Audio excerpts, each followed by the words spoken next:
In this video, we're going to talk about having a voiceover career in 2021.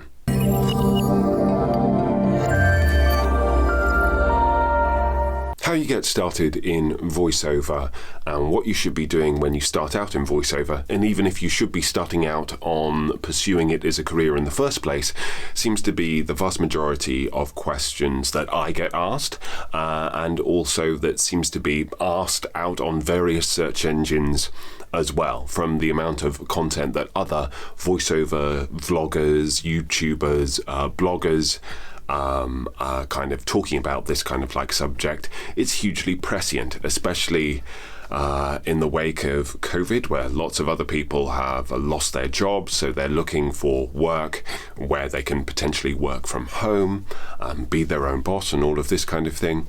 You can see why it has a huge appeal to a number of people, and it seems to be, and ostensibly, it seems to be a hugely booming industry.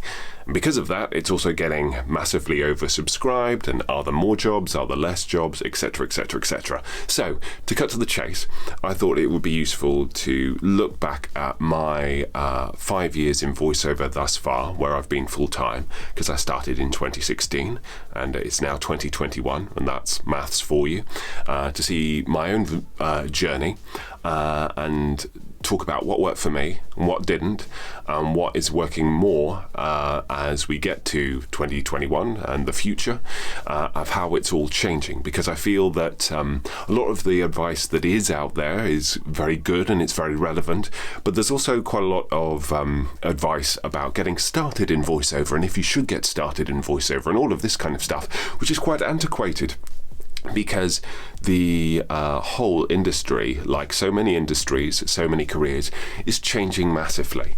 Ultimately, in terms of coming down to should you do it or should you not do it, it's going to depend on your personal circumstances. So I can only speak from my point of view. I'm going to try and give a tangible insight into that and why the decisions that I made. So, to cut to the chase, I started voiceover in 2016. My reasons for starting voiceover I touched on in a separate video called Following Your Passion, my previous acting career and all of that kind of stuff. But in terms of practically how I started, after doing a couple of free voiceover courses, I started the very first voiceover job that I got myself.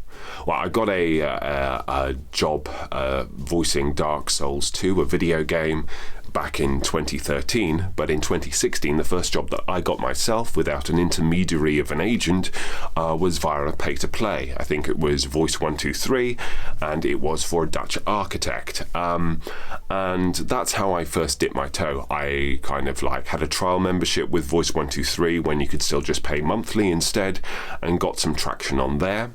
I started to read about direct marketing as being a hugely important thing to do, even though I didn't quite understand what that exactly entailed, but I already had an acting website, so I was able to create a voiceover section to that, and I started just Googling and emailing people as well. It was quite scattergun, and there was no follow-up strategy at all to that, but there was certainly a lot of willing, so I spent that as well.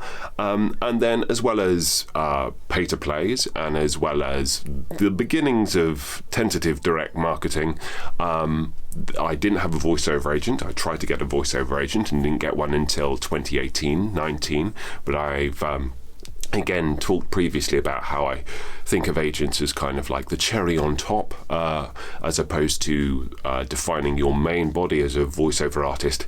And then the other thing that I tried was freelancing websites as well, specifically Fiverr. And Fiverr was the platform that I got the most immediate traction on. And I'm not going to go into a whole debate about the whole pluses and minuses of Fiverr, but because I wasn't aware of them when I started out, the connotations of the brand, how it's changed from then, when it was a website where literally people would just offer to do things for $5 that seemed a bit of a joke, really. There wasn't a real suggestion of professionalism, to what it is now, which is something different as a platform. But in terms of consistent work first and foremost. I put up a profile on there. You don't have to pay to audition. You just get charged commission on whatever work that you get. People don't ask you to audition. They just book you for work. Some people create profiles and they get absolutely no traction whatsoever. I built my profile, didn't get anything for 2 weeks, and then got an order for I think $20, and then it kind of like built up. And that probably made about at least half of my first level of income. So I made probably about £30,000 in my first full year as a voiceover artist, and at least £15,000 of that, it was about $26,000, so yeah, probably about £18,000 worth of that was through Fiverr. And then when I went from 2017 into 2018, I was kind of systematically up my rates on Fiverr. As I was learning how to record at home. I was learning how to be a better voiceover. I was learning about marketing and all of these kind of things as well. So voiceover gave me access to quite a lot of cheap jobs, cheap rate jobs, where, you know, it was people doing either their own kind of like startup thing with almost no budget whatsoever, or internal training and e-learning stuff, or personal things like birthday messages and IVR, that kind of thing. So really pretty low rent stuff, but you know, is still useful, and still needs to be held to a professional standard. And then between 2017 and 2018, I really significantly upped my rates on Fiverr, thinking it's probably not going to take it, and then I'm going to have to bottom it down again, and adjust and learn from that. Instead of which, Fiverr did take that. And my earnings from it, from the platform, doubled essentially overnight. It was really that simple. For me as a platform, Fiverr has consistently given me anywhere between, well, for the last 3 years, anywhere between $500 to $600 and $1,500 upwards per week as a platform. And that's partly because I'm now a top rated seller on there, and therefore I am higher in the kind of algorithm, but it's also because I deal with a higher end of client there. Now, there's a huge, big and relative and very important debate on using platforms like Fiverr, a bit like with a lot of the pay-to-plays, in that you are always ripe for being taken advantage of if you don't know what you should be charging for your work, or you do know what you should be charging for your work, but then for whatever reason you're settling not to, just because it's something.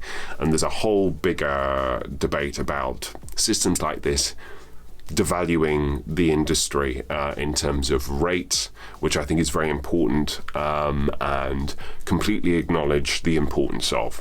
But I want to kind of place that discussion in terms of what was working for me, because a lot of people will say, and rightly they'll say, that you should, if you're working part-time, when should you transition to full-time voiceover if you're trying to do it part-time? And yeah, it's a really open question. If you're, and it essentially depends on how well your current job is paying. You know, if it's really, really well paid, then it's going to take you longer for voiceover to take that over, because I would say that you need to be earning as much from voiceover at the very least as your quote-unquote normal job before you think of transitioning over. And I would say that you need to be doing that on a consistent basis being 3 months at the very least, because there will be peaks and troughs. That's how voiceover works, because it's being on a project basis. No one owes you a wage. So with that kind of thing factored in, that's how you would negotiate a transition. But for me personally, I was dealing as a resting actor, essentially. So I had some part-time work, which was really badly paid. I made probably on average about £300 to £400 a week doing as a box office assistant, working 30 to 40 hours a day on a 0-hour contract. That was my resting work. That was my proper work. So it didn't take long for me to go, oh, actually, I'm making more than that doing my voiceover. So I, transitioned over, and when push came to the shove, I shoved the box office work out of the way and went double down on the voiceover stuff. So for me, I really therefore needed to continue to make the voiceover stuff work as quickly as possible. As a white, middle-class British male, it's difficult to talk about privilege, but in terms of, I have a lot of privilege in my life, obviously, but what I didn't have the privilege of was having lots of savings in the banks or a high-paid job in the bank, so that I could kind of test my arm in voiceover, and if it didn't work, I could always go back. I didn't have that. I needed to make things work, and that's why using Fiverr, as well as using pay-to-plays and direct marketing, was all part of my structure. And increasingly, over time, the direct marketing has become the core of my business. So whereas consistently, I still earn that same amount in Fiverr that I have done for the last 2, 3, 4 years, which are comparable to my normal rates minus Fiverr's commission, just as it would be minus any agent's commission or anything like that. That's the whole reason why I still have my own branding, same branding on Fiverr as I do on my website or anything else like that, so that if anybody found me on Fiverr and said, hey, your rates seem to be different to what you quoted me when you came to me directly, I can explain to them the different models. One is about upselling and one is about lots of inclusive services, and then depending on how you kind of route it. But essentially they work in the same way and I'm charging the same rates. It's just, in terms of access, Fiverr is very much all front, itemized kind of stuff, whereas there are lots of things that are included in my basic studio fee. So that's been a kind of like a real groundswell to it, and I think it is a part of this appreciation of where platforms such as Fiverr sit, because it has to be part of the equation, because it's how people are consistently buying and how people are changing. So in terms of direct marketing, I made a whole Skillshare course about direct marketing, which is free if you sign up to the platform. And I consider that still the most valuable kind of central element to any voiceover career, because you're creating direct personal relationships with your clients. You don't have an intermediary of an agent or a platform or a pay-to-play platform or anything else like that, which could dissolve, or an algorithm that could screw you over, in which case you could suddenly lose what you think is your main source of income.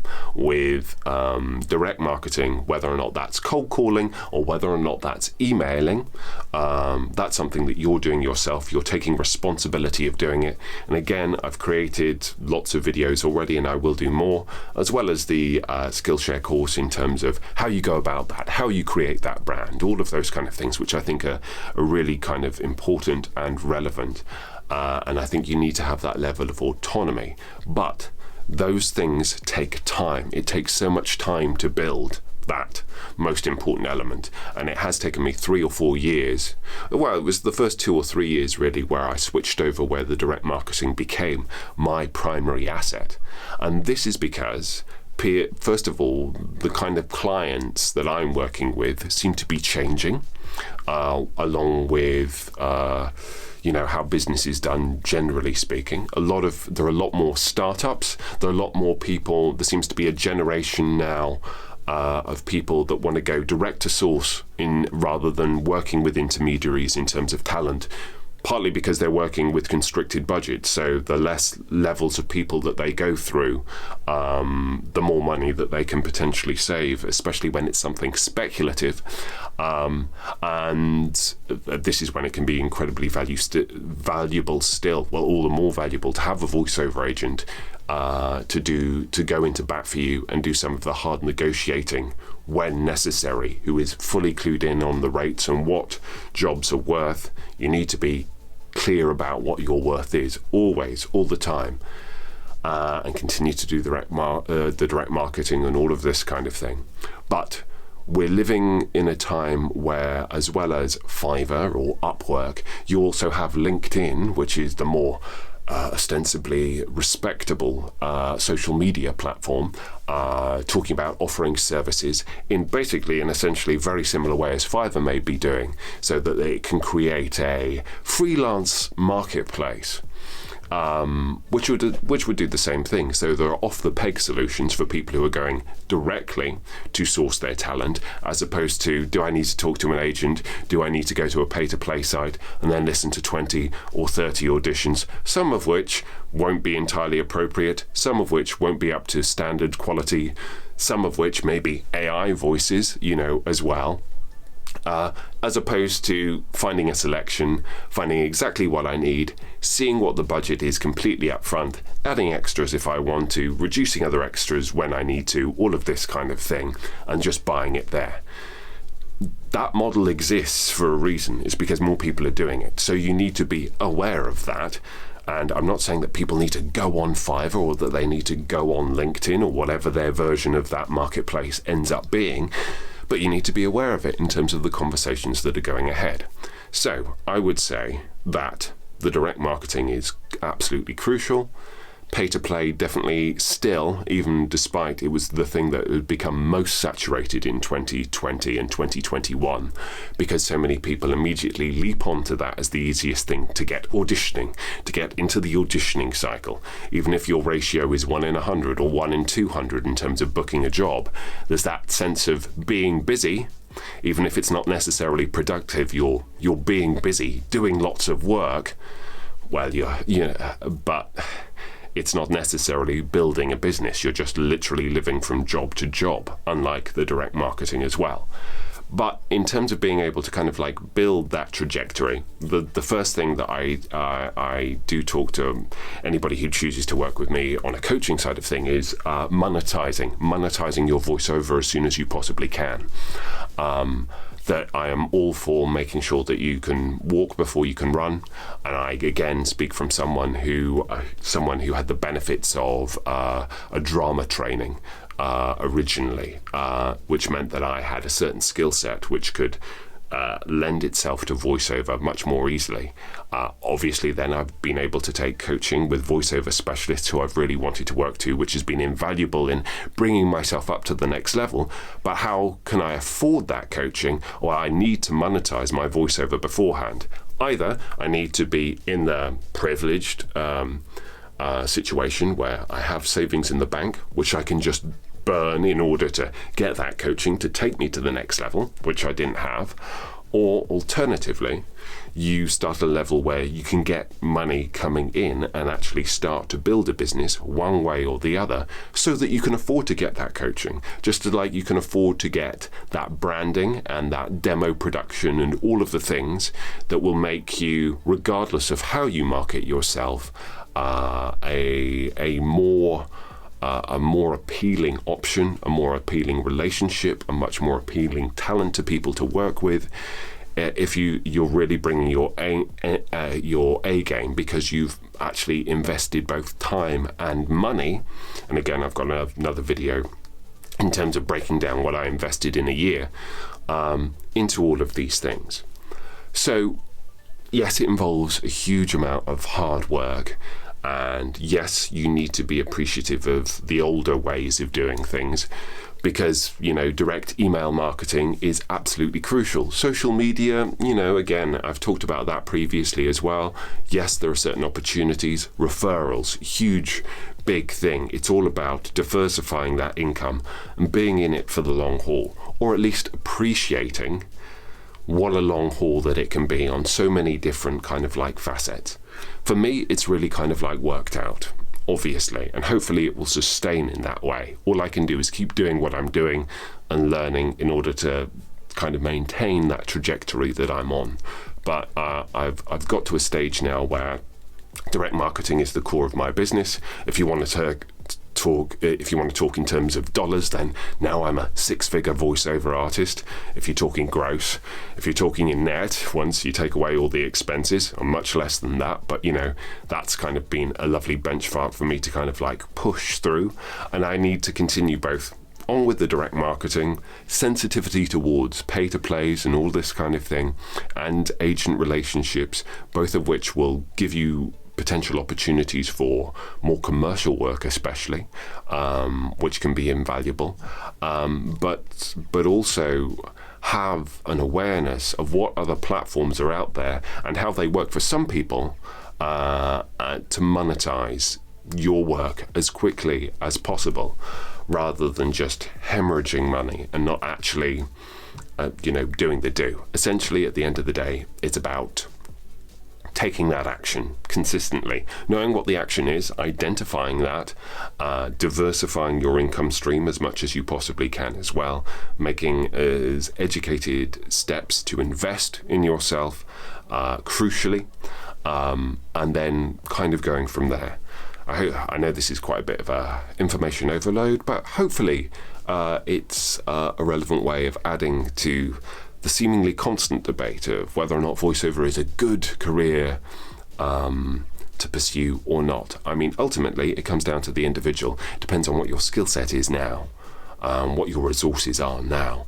It requires a lot of investment of time and money, ultimately. And if you're not in a position to be able to do either or both of these, if your dabbling is purely speculative, and yet your ambitions are really high in terms of where you need to go, then that's going to be really difficult to do. I tried to get a voiceover agent for 8 to 9 years and didn't get a single bite, and therefore hardly booked any voiceover work at all. It was only when I took things into my own hands, having done this training and made some informed decisions, that things really kind of transformed for me. But I'm not saying that Fiverr is the way forward. I'm not saying that LinkedIn is the way forward. I am kind of saying that direct marketing is still the way forward. But what works for me, what anybody who says this is how you should do it, completely ignore them. What works for me and my voice and where I sit in the market is going to be different from you. And it's going to be different from other people. Some people will constantly get a stream of work from various agencies dealing in commercial work because of where they sit in the demographic and what current tastes are. Just as like with me, being as an RP speaker, quite clear, generic, there's lots of demand still for that as English as a second language, and currently lots of B2B and B2C corporate work. That's not something that I went out and pitched myself as originally. That's something that the work found me, and so I created my brand organically to fit that, to accentuate those points. I also have a skill set in video games, and I've done some of my finest work, I feel, in video games, but it's not taken off for me in the same kind of way, comparatively speaking, as a major earner. So these are things that you're constantly developing and learning through, but the rules are going to be kind of different.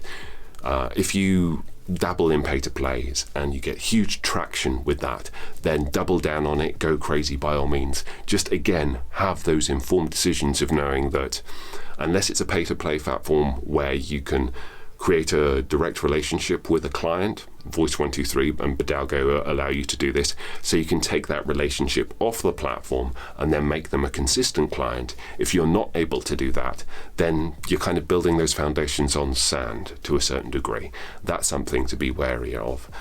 Loads of people floating around on pay-to-plays and on the freelancing platforms who want you to work for ridiculously low rates, and you've got to learn to be able to say no.